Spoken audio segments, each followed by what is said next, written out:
Hello and welcome to another episode of Monsters and Medics, a real play Dungeons and Dragons podcast featuring a group of medics in training, and just general all-around good folk. I am CJ, I am your DM, and tonight we are joined by three dedicated medics. Introduce yourselves. You go next. All right. Hi, I play Nyx Nymeria, but my real name, of course, is Larissa, and I'm a second-year medical student at Deakin, and my character plays a sorceress. Right, and I'm Sean. I'm a rural GP based on the Sunshine Coast in Queensland, and I'm playing Einar Fullborn, the rogue. And I'm Michael. I'm a GP in the southern suburbs of Adelaide, and I'm playing Keelan Callow, who is a quite young warlock.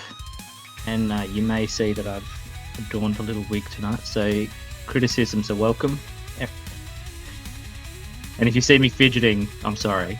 It's very itchy.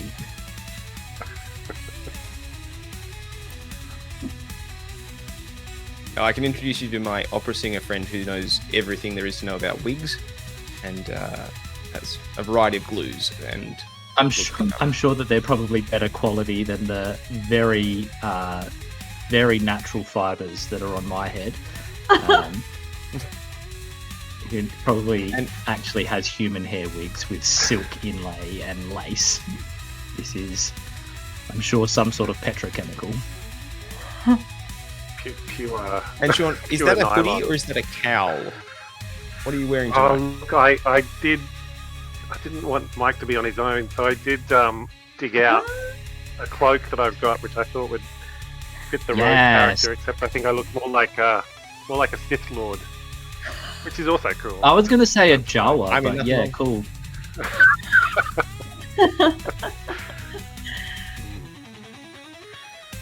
Okay, so we have I might leave our that on. heroes. We are missing Yeah, Yi, do it. and we will keep him alive. We are in the middle of Seagrow Cave. We have just settled in for a long rest. As you settled in for the long rest, the Myconids that you'd encountered had sort of gone about their business. You'd noticed orange vapor drifting around the cave, and you were beginning to unravel what's going on here. You're still not quite sure why the Myconids have gone off and where these fumes and vapors are coming from. As you begin to drift off to sleep, Mike, That's it. I forgot. you get a light emerging from your pocket, and you see that an artifact you picked up a while back from a traveling salesman is starting to glow. So you see that Merv's misaligned mirror is ready for use if you want to use it. Ooh. I need it to sit up higher. It doesn't want to sit up high. Let me see. He's got some Foley work. He's got everything going on. Hold on. Boom. There, can you see it? The background's wanting to get rid of it. Right, Yeah, we got it. I'll just have to sit up. So, yeah, I guess Keelan's never seen this happen. So he just whips it out of his pocket. But I kind of also turn away from everyone because I have no idea what's going on. And this orb is glowing. I'm just sort of peer into it. Can I see anything in there? You see swirling colors. You can make an Arcana check if you want to get specific details, but you see sort of swirling colors like clouds, rainbows, and it's refracting through the cracks, and it's giving this sort of jagged appearance to it. What would normally be a very soothing picture. I've actually got no idea how this works, so give it a bit of a shake. Okay. Who is the last person that was in your mind as you were working on the mirror, before or after? Oh, like any good young lad, I was thinking about my mum. Okay. So, what I want you to do, I'm going to pull up the homebrew for this. This is going to allow you to essentially cast the scrying spell on your mother. And there are a few little complications with Mirth's misaligned mirror. When you roll it, can you roll a d20 for me? and this will Yep. determine if your mirror works successfully or not. So I've done the Arcana check. Do you want me to just do a raw 20? No, I'll count the Arcana check. What'd you get? So that was an 18. Okay, so with an 18, you see that the Merv's misaligned mirror vibrates, and the clouds swirl around, and you get the sense that it's just holding steady, and the cracks are all sort of just in alignment, and everything seems to be working okay, and you successfully use the scrying spell. You get the sense that if you had rolled lower, there might have been several complications. I'm going to roll for your mother to see if she's able to avoid a scrying spell. Let's give that a go.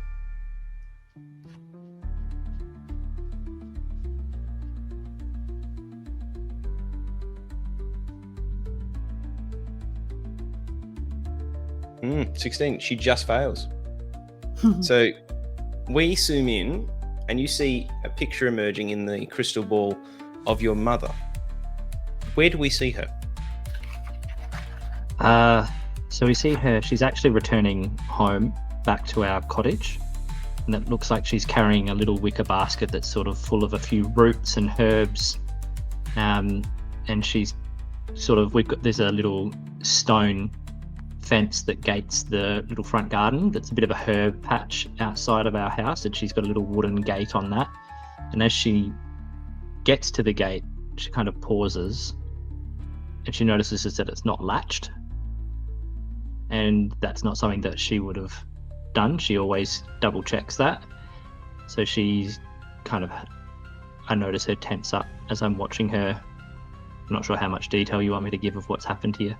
But then she kind of approaches the front door of the house, and she notices that too it's closed, but it's not actually, the lock hasn't fallen into place, like someone's left in a hurry. And she looks over to the side, and she can see that a window is also ajar, but it looks like it's been jimmied, because those windows don't get opened ever. The thick dust has been disturbed. She also is quite a perceptive woman who's lived by herself for a very long time. She notices a few sort of footsteps in the mud on the garden path. Okay.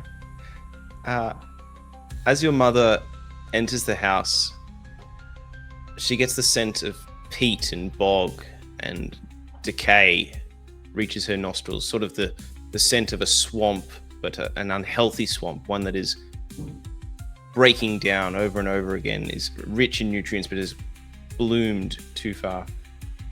And as she gets that scent, a figure emerges from the shadows near the hearth and sort of unclenches their shoulders and sort of settles down in a chair and says, "We need to talk about your son." Can I hear that? You can hear it. And do I recognize this being at all from any of our readings? You would guess. You can't see a lot of the details. You can see that there's a cloak over some of their head.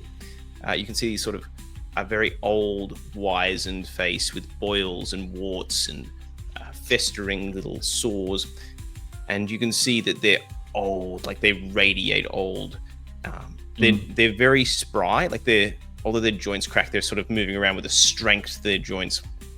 And you would guess, based on what your mother has told you previously, that this is Hagatha, the patron saint of your mother. Right. And as you do that, Hagatha looks up, whispers a word, and stares right at you and says, "Be gone." And the spell cuts out.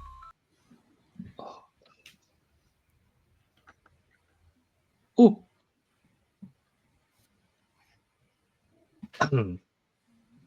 So I just kind of look around. Has anybody noticed the glowing green light? They can make perception checks if they want. I don't know what they're up to. Oh, yes, please. I know might have his evening routine. I don't know. So I'm just kind of stealthily try and put that back into my cloak. Oh, but was it stealthily enough? I got a 19. So did I. Oh, yeah. I mean, you can roll an opposed sleight of hand check if you want, Mike. Mm.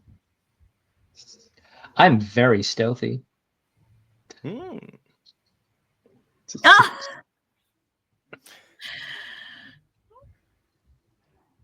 Okay. God. Yep.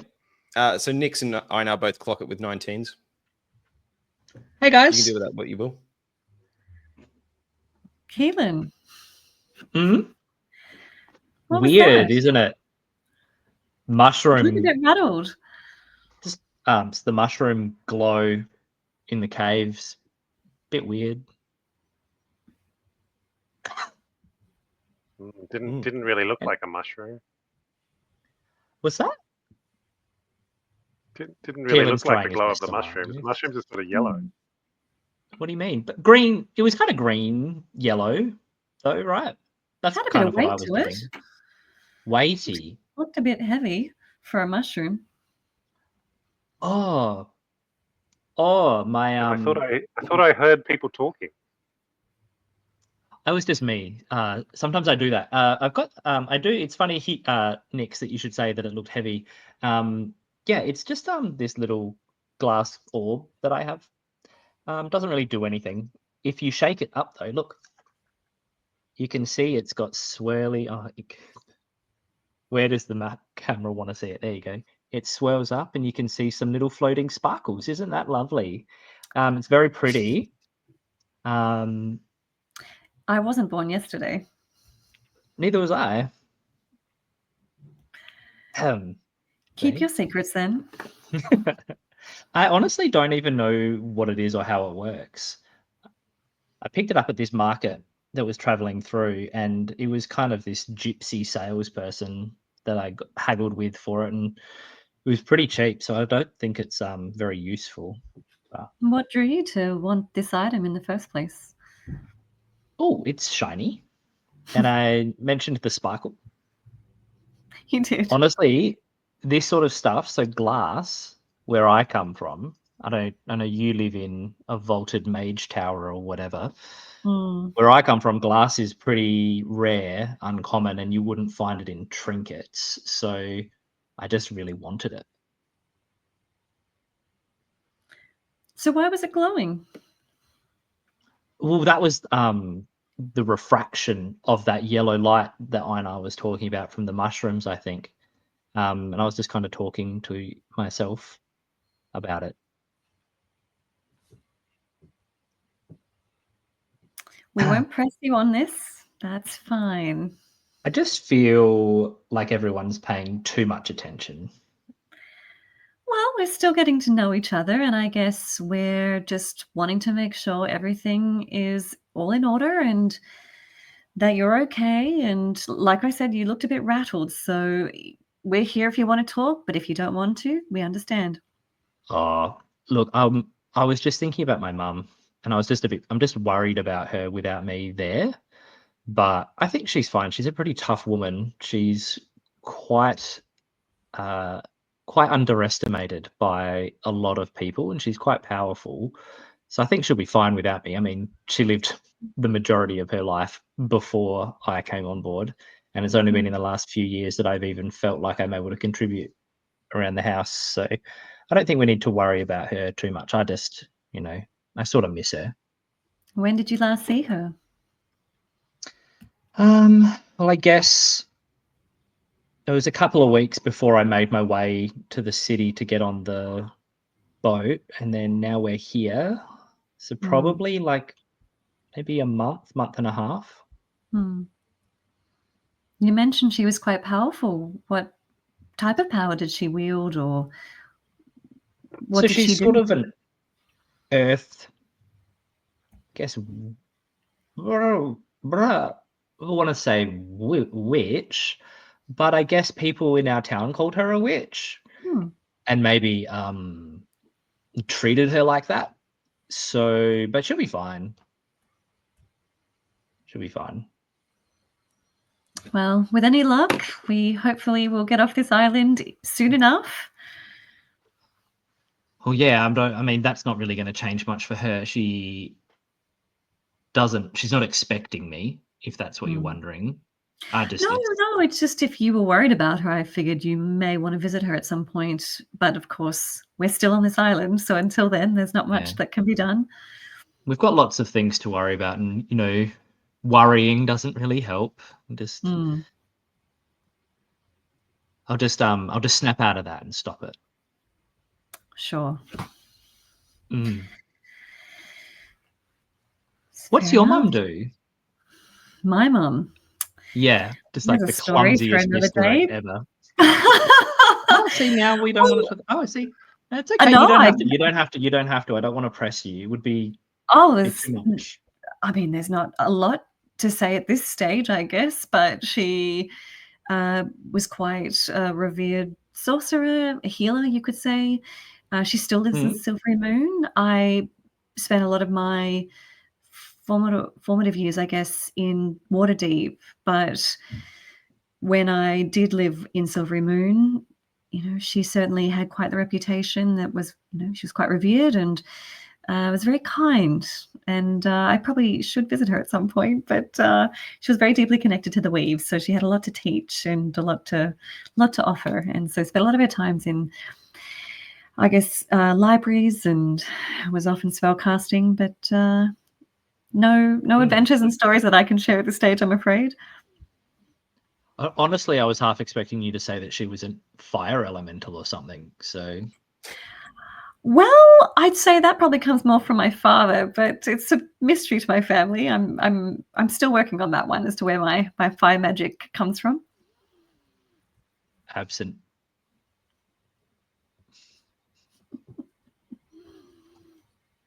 What about you? Do you have a mother like most of us? I'm sitting there sharpening my dagger. I never knew my mother. I have no idea. I assume she's dead, or she gave me up. Yeah. What about your father? Yeah.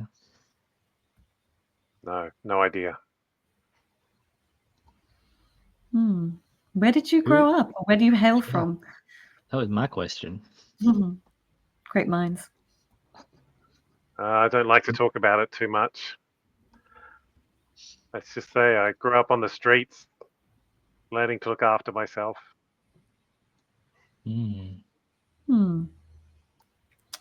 Well, I'm sure those skills will serve you very well on this island. Honestly, it sounds like most of us have some parental issues. My father wasn't absent, I'm sorry to say. You're sorry to say? Do you wish he was? I don't have... Sounds like you had a lovely childhood. I did, and until the arrival of the Arcane Brotherhood, but again, that's a story for another day. But no, my father was a wizard. I'm not sure what else you want me to say, but he was around. I feel like we should have this conversation somewhere later and more comfortable, because these rocks are not doing it. Well, maybe if we find ourselves in a tavern at some point and a drink or two in hand, I think that's a good idea. Yeah, that is definitely the plan. Do you reckon they brew anything on this island? It's a good question. I mean, we've seen so far there was an adventurer's store. You never know. Perhaps Tarek has something a bit spicy. He's certainly very good with all of his plants, and maybe he could whip us up something mean back in his lodgings, tavern. Lodgings? I don't know what did he live in? Was it a hut or just a normal looking house? I'm not really sure. But anyway, his lodgings. I can't remember if we saw his house. Well, wasn't he on the front of his place tending to his garden when we saw him last? Wasn't that the boat shed? What was it? Okay. With the winch and the lift? Oh, yes, it was too. So, but that being said, I still feel he could whip up a mean brew of some kind. Don't suppose these Maybe Myconids these make anything. Yeah. The Myconids bring you over a little a little canister with sort of a Byron Bay style mushroom chai, so like very authentic mushroom flavored chai, as one Ooh. would get in Byron. If you ever watched what was that show about Byron Bay and like it was like The the Real influences Housewives in of Byron Bay. New York. Or was it Yeah, like the yeah. Jersey Shore, but with Byron Bay people? Yep, that's it. They had a big What, the section on the Shire? mushroom They call it chai. the I just Shire, remember. don't they? Never seen it. I'm clearly not an East Coaster person. Anyway, it looks like it does taste like dirt, I'm assuming. Oh yeah, I Is mean this is organically earthy. Like this is great. The Grit, mushroom like people a are true chinking grit. glasses. I take a polite sip anyway. I'll Kind of a do the sip. same. I'll give it a go. Yeah, why not? When in Rome. Thank you. I love a drink that you can chew. Very hearty. That's a word. Does it have healing qualities? Don't they make healing potions out of these mushrooms? Oh yeah. You don't feel rested. You feel, the good cheer of company and a glass of mushroom chai, but you don't feel. So these are not any- enchanted in any way or have magical properties that are going to cause us to be a bit cuckoo bananas for the next sort of 5 or 10 minutes. We're all just it's just a good mushroom chai. intoxicated for the whole campaign. The impact on you is only determined by how much you enjoy a mushroom chai. Yeah. I've seen those things where people have to roll like a 1 to a 20 to work out what the drink causes them to do for the next 5 or 10 minutes. That can be a bit of fun. Awesome. We haven't actually rested, have we? Because as we sat down to rest, my orb started glowing, didn't it? I think we're just about to settle in. Yeah. What's Yi doing? He seems like he's quite intrigued by that little sort of corner over there near the rock pool or water pool. So Yi is sitting next to Artie, and they're hucking daggers at rats, and you see a little plonk of water dripping off the stalactites. And you see every time Aina sort of says something mysterious, Yi passes a gold coin to Artie, and they're sort of trading back and forth. Artie, oh yes. Artie seems like a good addition to our party. What do you both think? Artie's a quiet, legend. but certainly knows how to handle himself in a hot spot. More useful than most of us, if I'm honest. But my arm in that last fight was just really tired from fighting the octopus thing outside. I've still got a slab of that octopus stashed away, don't I?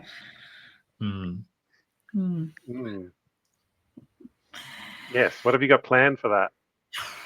Great question. Look, it's either got some sort of interesting magical properties or could make for a good side dish of calamari. I guess time will tell. But in the meantime, I think we'll just hang on to it and see what use it serves. Okay. Do you guys want to take your long rest and recharge, reset your character sheet? Mm-hmm. So I guess Artie takes first watch if you want. You guys can have a sleep. During the night, Artie wakes you up first, Sean. Yep. So he comes over to Aina and sort of rouses him. And he sort of he offers you a rat on a stick. And he says, "You are very mysterious, my friend. Perhaps almost as mysterious as me." You are very mysterious, Artie. Game knows game. We'll have to talk about that one day. And Artie will just finish off his rat on a stick and go to sleep. Does Einar wish to do anything during his watch? No, I'll pace around. I wouldn't mind having a look down this corridor, but I don't know how dark it is, and I'd rather stay in the shadows.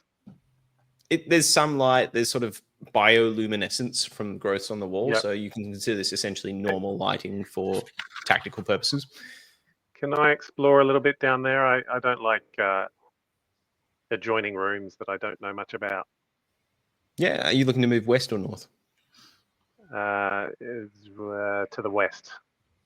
Do you want to move your character to where you're comfortable, and I'll reveal the room or the west passage as you sort of move over? I go down to about there. Okay. All right. So from there, you can see a few things.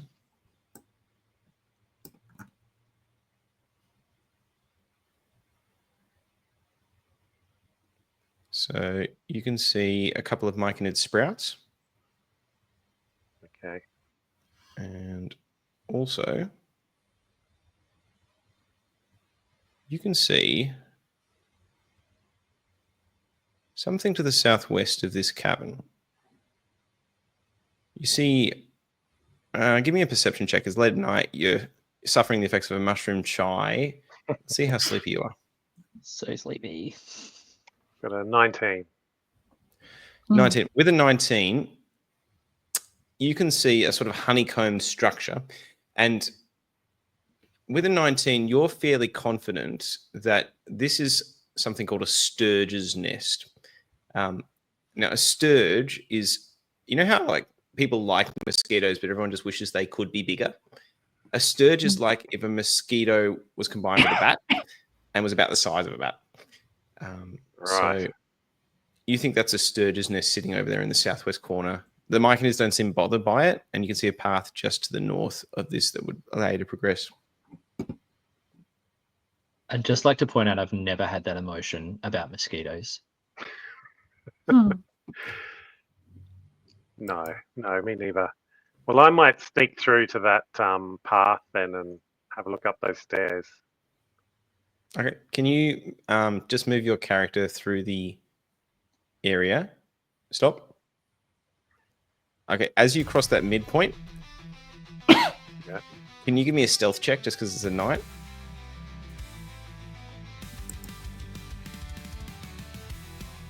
$11. Okay.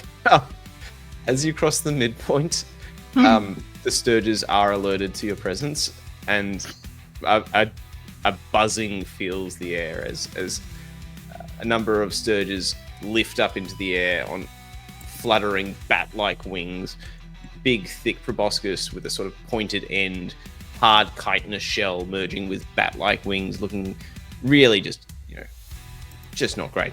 And 6 sturges start to fly towards you. You have a brief moment where you can decide whether you wish to run or whether you wish to fight, and which way you wish to run.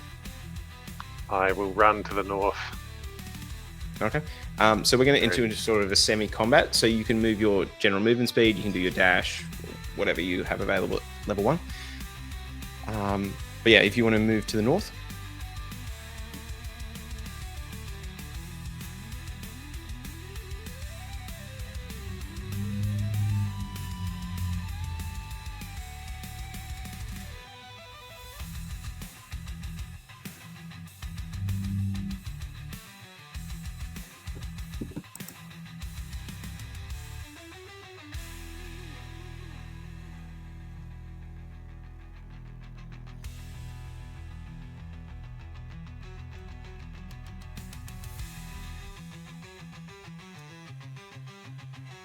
Chris, you're on mute.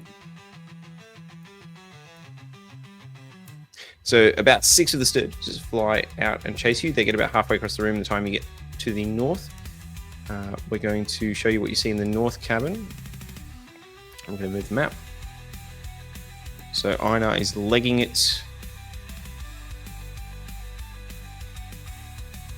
And you see a few things. You see 6 Myconids in this cavern to the north. It's a big cavern. There are 4 Myconids sitting in a circle, sort of like a ritual circle. They're sort of just... they look unwell. They look unwell like some of the Myconids you've already seen. They're sort of sweating. They look off color, more so than a mushroom normally does. You also see 2 others that look a little better, and they're sort of tending to them, bringing them sort of water and rations. And that's what you can see from your current position. You can't see any other obviously hostile things, and you see to the east, a further passage if you wish to take it. And the sturges are still after me. I can hear them coming. I take it. Yeah. You can hear the Sturgis are still chasing you. Yeah. So I think I'll dash around to that corridor to the east. Okay. And start Easy yelling enough. out. So you're fairly swift. You'll be able to keep ahead of the Sturgis.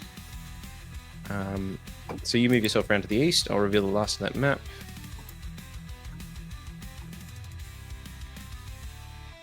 So you can see that's just connecting to the north passage of the cavern you were in before.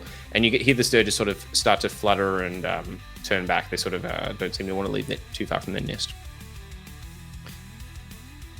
Okay. In that case, I'll stop and listen. Make Yeah, sure you I'm hear them safe. slowly drift back. And they're not attacking the Myconids or anything. No, they don't seem too interested in the Myconids.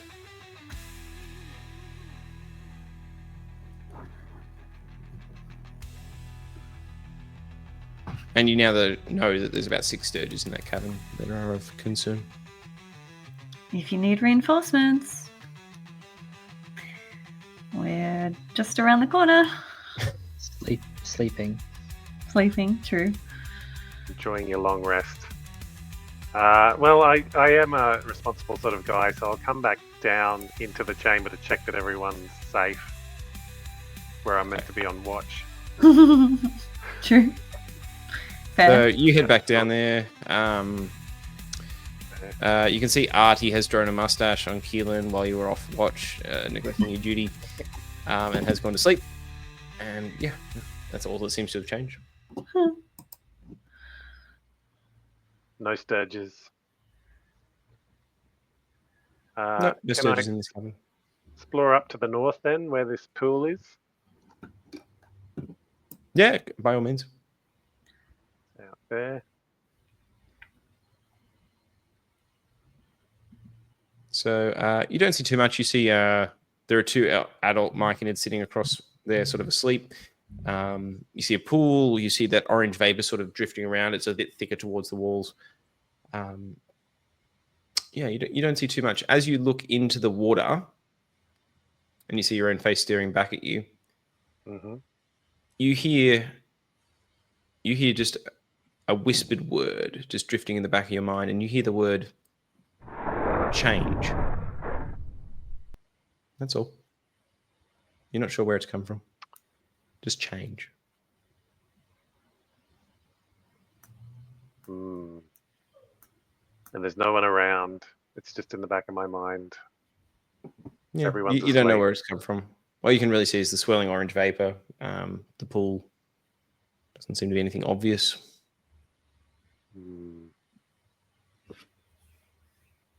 Mysterious. Can I go back to the room with the sick Myconids and have a better look around there? Sure, by all means. I think splitting the party always goes well, personally. Yeah. Is there any more of the water that's like that would be visible, or is that all you can see? Yeah, Is it absolutely. nighttime? I'll reveal that for you.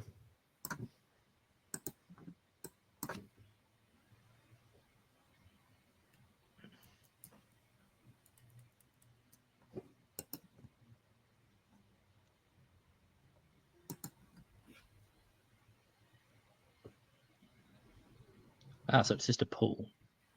Yeah, just a pool. So yep, you come up to the Myconids. So you see 2 paths out of this big chamber. You see the Myconids sort of in a circle, sort of resting, and you see generally mushrooms, bioluminescence, as you've seen in most areas of this cave. You can see a path to the north. You can see a path to the west. And you see that the fumes are thicker to the path to the west. So there's more fumes coming from the west. Right. I might have a look up to the north. Yeah, by all First, means. then.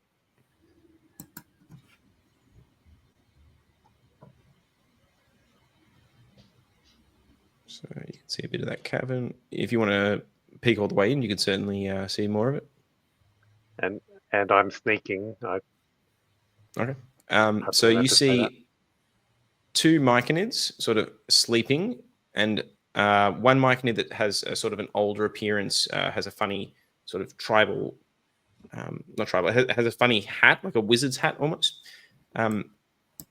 And they seem very unwell. They're sitting next to something odd. You see, sitting next to the older one, something that is a cross between a mushroom, a rose, and for lack of a better word, a shiny red apple. It's like a glowing red brain-like structure, but it seems to radiate health. Like it seems, red is rarely a good color, but this seems to radiate a healthy red. Right. And there's nothing at the back of that cave. There's no other path out of there. You can't see a path out of that cave. Sorry, I'll adjust the map.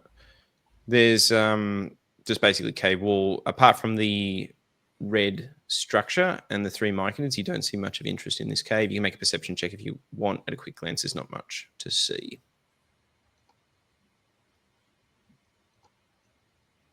Uh, 11 on the perception check. Yeah, look, you're pretty confident there's not much else to see here. Sometimes caves are just caves. Yep. Yeah. All right. Well, I think I have to have a look into the western cave, into the western path. Okay. So what we'll do, I'm going to reveal some of the cave.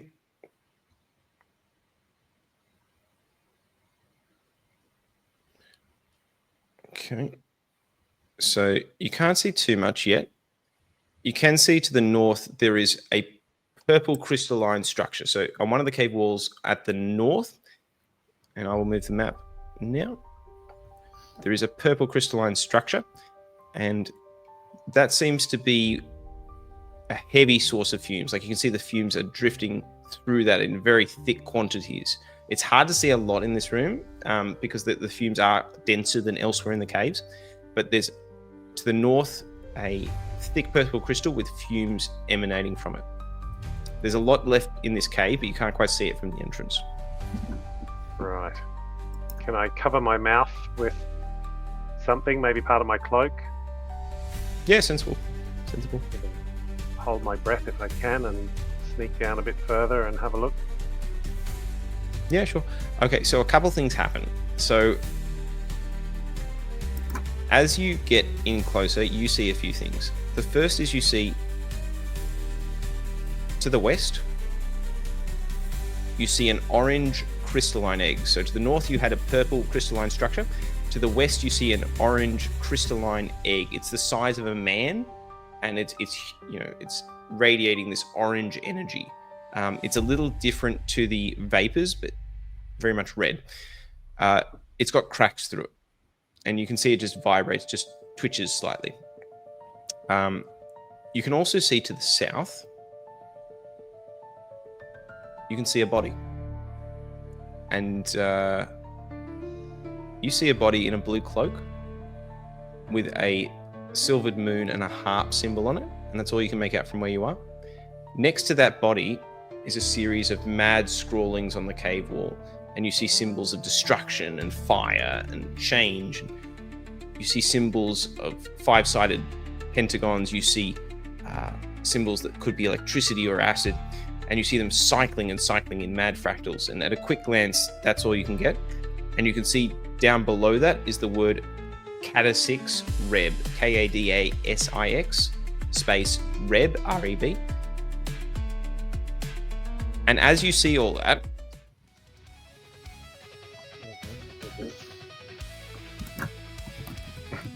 two Fumedrakes emerge and attack you. So they're going to both move up towards Einar. And we're going to move into initiative. So, Einar, I need you to roll initiative, and I really need you to roll good. This could be very bad. I was like, wow, you're so much. Okay, 6. Well, look, they could still roll bad. Okay, so we have two Fumedrakes, and these look like salamanders, but with tiny vestigial wings. They're orange and green. All right, let's see what they get for initiative. I will add Einar. Well, they rolled 19, so that's not great. Oh. Okay, so we're going to start combat. So the first Fumedrake is going to attack you. And it's going to take a bite attack.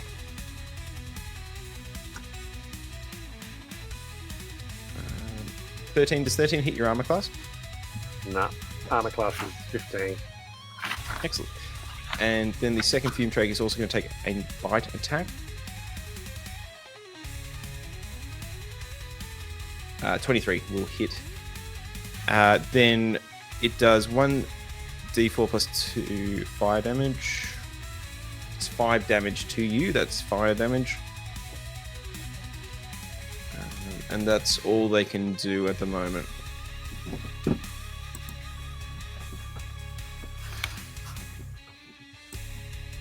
Are you so close that if you were to try to leave the cave, it would trigger an opportunity attack?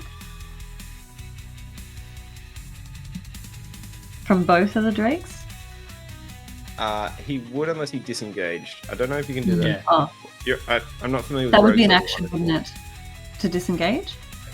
But you could disengage and then use your move action, I think. Yep. Yeah. Again, I'm not as au fait in rogues in 2024 rules. Yep.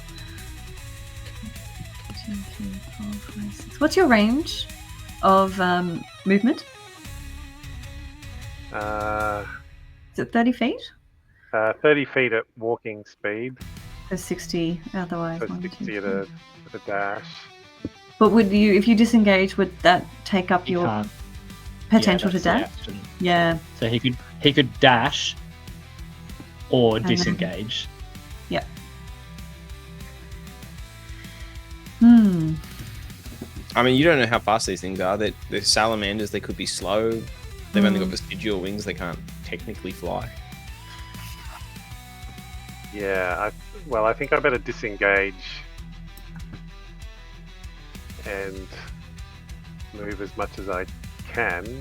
I mean, it would get you to the just outside the mouth of the cave. That's something.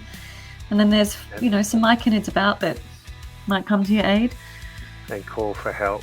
Well, the caves are echoey, perhaps, and there's a bit of mustache drawing going on at our end. So clearly, someone's up and about and could rouse the rest of us. Come on, Artie.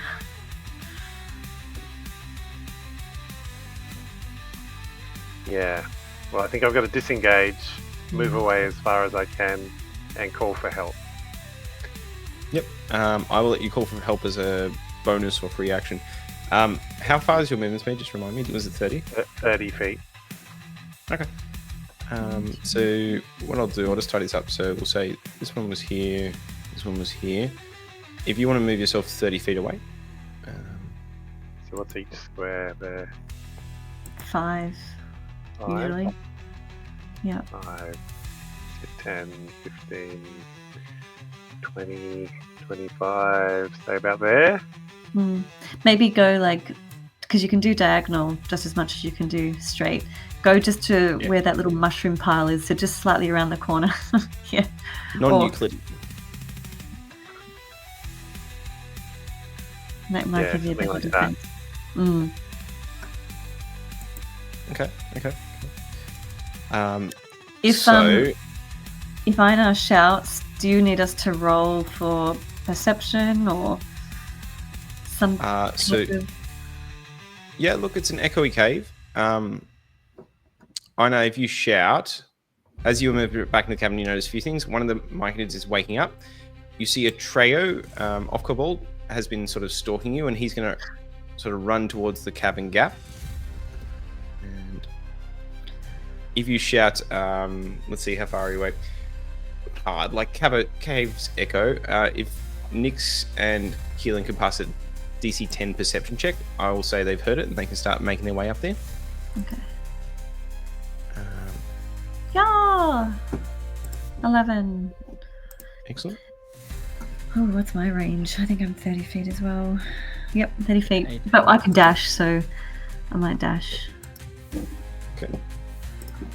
So you guys dash. The Fumedrakes will come up on Artie, and they will stop there. They seem to like the fumes of the cave, but they're going to take an attack on Artie.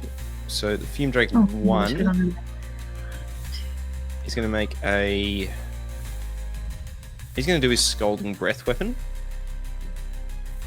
So let's see who's in range. So 15 foot. Okay, so I need Artie and Einar to make a DC 11 dexterity saving throw. And maybe Mike, can you roll a d20 to see if Yee's able to get up, or you can just kick him on the way and sort of get him moving. I was next to him and I kicked him. Okay, done. So Einar passes. He got 17. And Lieutenant Peckish as well. Lieutenant He Peckish, roll the sleeps back up. So He's sleeping on him. this is 1d8 fire damage. So 3, so you take half. So you take 1 damage. Einar, Artie will take 1 damage. And then the Fumedrake will attack with a bite attack on the second Fumedrake. Will take a bite attack at Artie. Hits with a 20. Artie is going to use an ability called Scatter. So when Artie is hit by an attack, he has the choice to disassemble like a transformer into 3 separate kobolds. So as the swipe of the Fumedrake comes out to do significant damage, Artie tumbles into 3 separate kobolds who sort of pop up and just like ready to fight separately. But only Keelan knew about his configuration, so for Einar, this is quite a revelation. Oh, yes. He didn't Which is great. It's I exciting. knew it. That was a secret. So yeah, Artie's able to dodge the attack. He does take 1 fire damage from the attack. That's it. Alright, I'm going to move them into initiative. The Fumedrakes are sort of prowling around there. Einar, if you wanted to retreat further, you get the sense they wouldn't follow you away from the heavier fumes. You would need to extricate a trio. And yeah, let's move you guys into a formal initiative just because for completeness. So let's put everyone in initiative. Can I get you to roll initiative? Mm-hmm.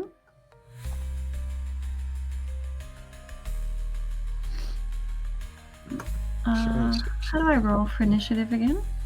It's next to your armor class. Oh yeah. Cool. Oh, nice.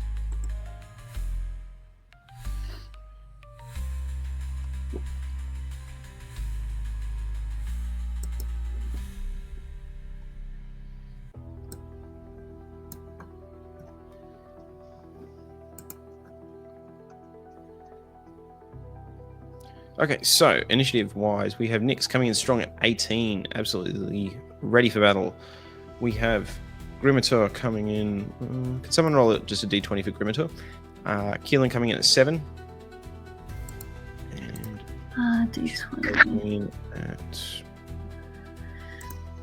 So, where's my dice? Oh, yeah. Trey coming in at 6. Okay. 15 for yay. 15, okay.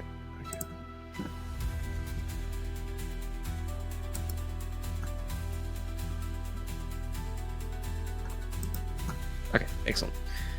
So,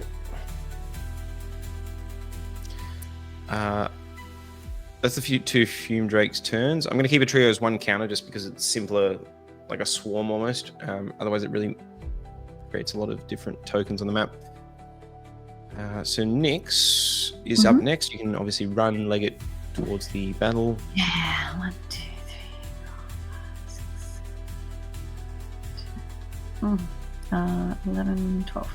Cool. That's all I can do.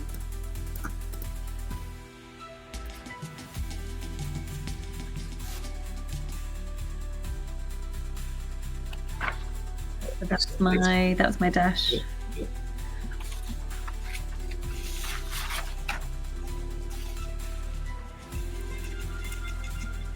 So Grimator will move up as far as he can. Keelan, you're up next. I'm guessing you're just going to run towards battle heroically, no doubt. I am. I'm just curious. So I got 30 movements of speed of movement. How dark is it in here? Are we able to see anything? I don't have night vision. You can see just from bioluminescence. So for intensive purposes, just count it as standard lighting. Right, I'm just gonna. So 30 only gets to here.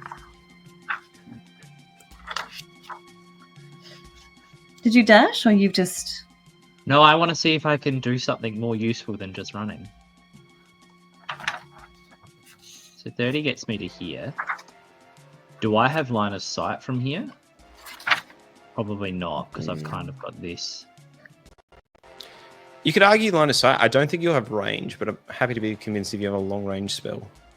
Well, I can conjure a bow, which has a range of 150 feet, and I have proficiency with summoned weapons. But can I see that drake in front of him? Like at the top? Yeah, you could see that. You're about 93 to 95 It's 93 feet. from there. Yeah. Yeah, you could see it. Yeah, I can't cast on him. I've only got a casting range of 60 feet. But if I take use a bonus action to summon a longbow, which the range is it says 150 to 600, but I think the 600 is like a special situation, but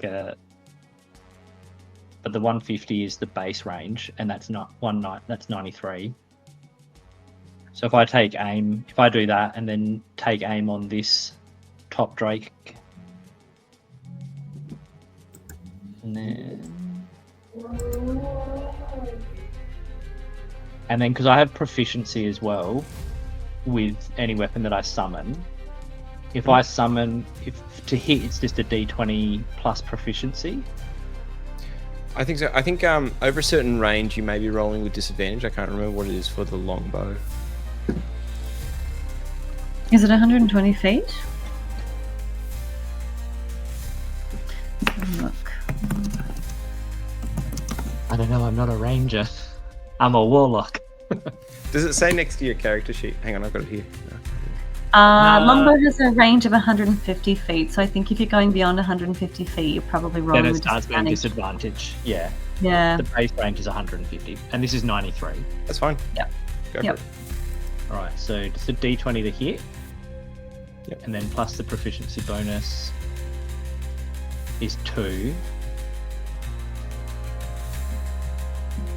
So it's 13. 13 will hit. AC is 12, just for future reference. So yes, that does hit.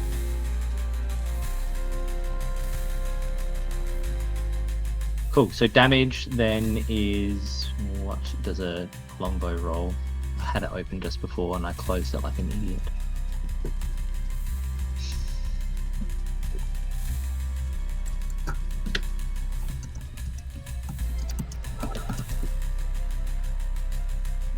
It's 1d8.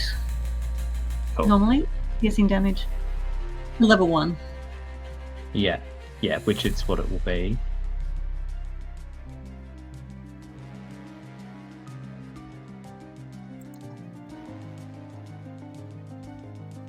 Four. 4. Okay, so 4 damage. Were you aiming at the one to the north or the one to the south? Yes, the one to the north. One to the north, done. Okay, 4 damage to that one. Takes a hit. Arrow sticking out of its hide. Still got a bit of swagger in its gait though. Okay, so 4 damage. That means Einar's up. So I need to move out of the way of the fire damage. So if I move up to about here and fire my short bow. And I think I can do a sneak attack because the trio is right next to them. So the short bow, 14. Yep, 14 hits. I think. So 8 damage plus the sneak attack of 3. So 11. 11. To the north or the south one? The north. Hefty hit. So that one. Hang on. So to the north one, you take it looking very rough. Like it was hit by Keelan's strike. It's like, oh, all right, I'm gonna come get you. Your arrow hits it and just like shreds half of its forelimb, and suddenly it's sort of limping. Like it's really looking back at the fume cave and being like, oh, do I retreat? Looking very rough. Treyo's up. He's still feeling pretty good. He's going to take a couple of swipes. He's going to roll.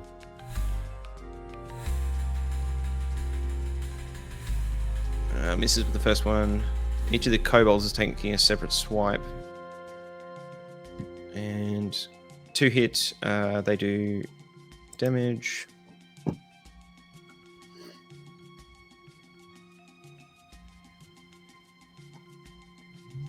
So 4 damage and 6 damage. So 10 damage in total to the one at the bottom, which is the immediate threat to him. That's all they can do. And then we'll move on to the Fumedrakes. So both Fumedrakes are looking damaged. Fumedrake A is going to take a bite attack.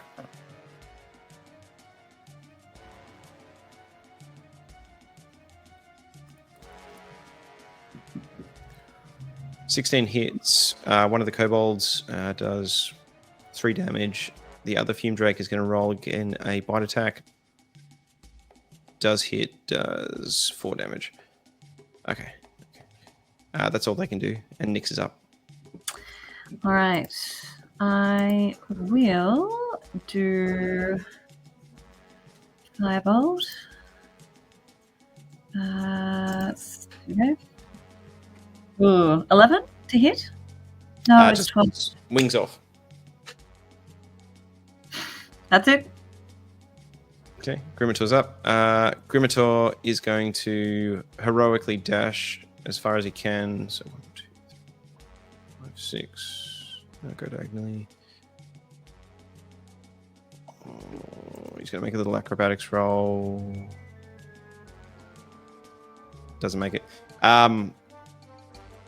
So he gets just up near enough. He can't quite support it, Artie, but he's ready to sort of stand in the way of Einar at the very least. That's all he can do.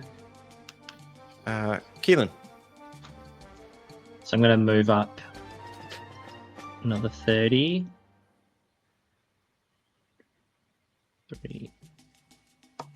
So, sorry, I'm just measuring it. Yeah, it goes to there. Cool. Just to here. So then I should be about 6. Or I'm just too far. All right, I'm just going to shoot him again. Yep. With my bow. Which will be... It's this roll plus 2, so it's 15 actually, because that's... Hits. And then it's 1d8.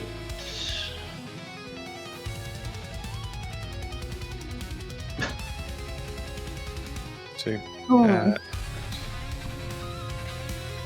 I'm an excellent archer. And yeah, so I'm aiming at the same Drake again, that northern one. So Northern Drake's looking very rough. Very rough. Einar's up. Okay, so I'm going to fire my short bow again. I might target the southern drake this time. So, to hit 12. Yep, 12 hits. 12 Right. hits. So, damage of 7 plus the sneak attack is 4, so 11 again. Oh, nice. Fumedrake B goes down, so the northern one... just describe to me how this happens. So I line up this great shot, and it just plows straight into the... I don't know if they have a chest, but into the middle part of the Fumedrake and knocks it back against the cave wall where it struggles for a bit and then expires on the ground. As it does so, they have an ability called Death Burst. Yay, Death Burst! So anyone within 5 feet of the Fumedrake must succeed on a DC 11 Constitution saving throw or take D8 poison damage, which will be 6. So Artie is technically the only one in range. He needs to make a DC 11 con save. What about the other Fumedrake? Yeah. Let's see if that makes its fumes. Artie does make his save, so he's fine. The other Fumedrake is going to roll. Gets a natural 1, so Dead. So the other Fumedrake takes 6 damage and looks at its brother, sort of very not angry, but more just disappointed. It looks pretty rough. And Artie is going to stagger up and try and take a swipe at it.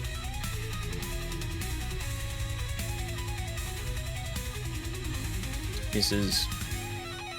Hits. Okay. Does do some damage. It's looking very rough, but he hasn't finished it off. So then it goes to the Fumedrake. Fumedrake is going to roll to see if it gets its breath attack back. It needs a 6 out of D6 to get its breath attack back. 3 doesn't get it. Going to make a bite attack on Artie.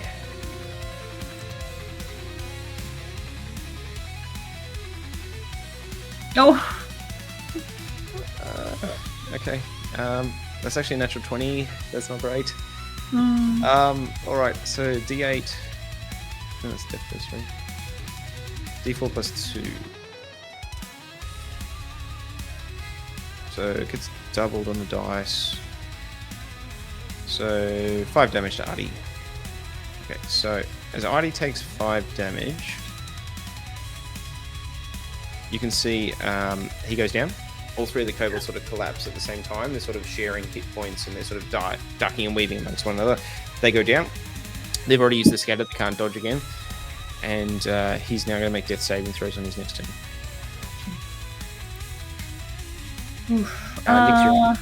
All right. Is that Artie? Artie has to make death saving throws. So He is next to the paladin, though. Oh, but hang on. If the Fumedrake goes down, I mean, Artie's down, so any more damage from here, is there going to be a problem, or? You're going to kill him. So if he takes damage if while he he's takes saving a throws. direct physical attack, he'll take 2 death saving fails. If he takes magical or range damage, which the death burst will count as, he will take 1 automatic death saving fail.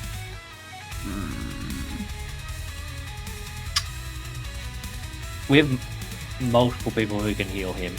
Yeah, but yeah, true. All right, fine. 1, 2, 3, 4, 5. All right, I shall try for 5-volt again. Okay, so 18. 18 hits. Good. Damage 8.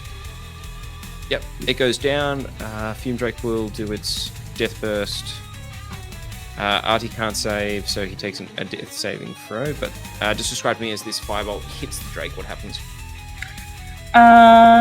So the fire hits it square on, and you see this like purpley, greeny sort of aurora-like emissions curl around it and basically engulf it, and then completely obliterate it.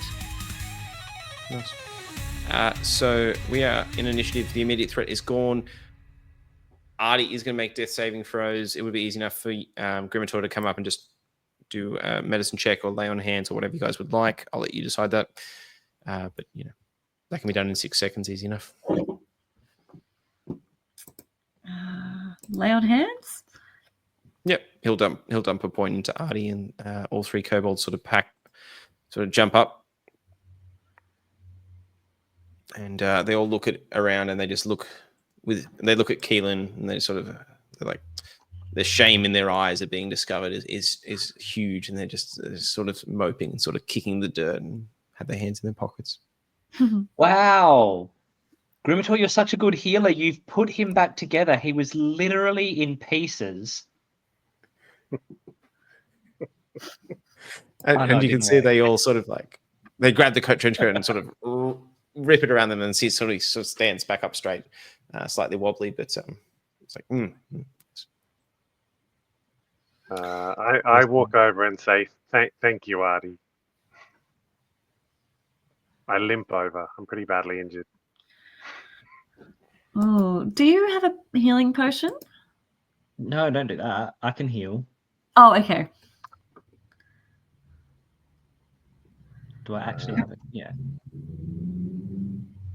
I can heal. I can do cure wounds as well. I mean, I have a healing kit, but I can also do it as a battle medic. It's one of my feats. It might be better to have it as a, I don't know, mine consumes something. So if you've got a spell slot and you feel like you can use it, then maybe you do it. Yep, I can do that. I can do cure wounds. So let's just... you can have back 10 health. Oh, crikey. Well, that puts me back up to maximum. Awesome. Which is 9, which is good. Does Artie need cure wounds, or is he okay? Artie like coughs up half his lung. Like he's rough. He's at 1 hit point. Would Artie like cure wounds? Yep, sure. 11 for him. Yep.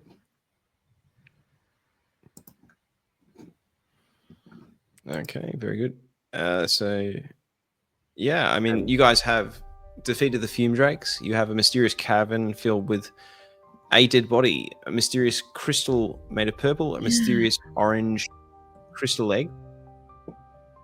You still haven't quite solved where the fumes are coming from. But as you sort of give each other backslaps and handshakes and generally all around success, you hear a crack from the cavern to the west. And you remember that Einar, you remember seeing that orange crystalline egg. It's had a few cracks in it and was just twitching. And that's where we're going to end today. Oh. Gather round adventurers, it's time for a quest. Stories of magic and dragons at rest. Our dice are ready, let's roll with zest. Welcome to our table, you're our honored guest. Hello and welcome to episode 2 of Roll for Initiative, a real play D&D podcast. Today we are... Hello and welcome to episode 3 of Monsters and Medics, a real play Dungeons and Dragons podcast. Welcome back to episode 3.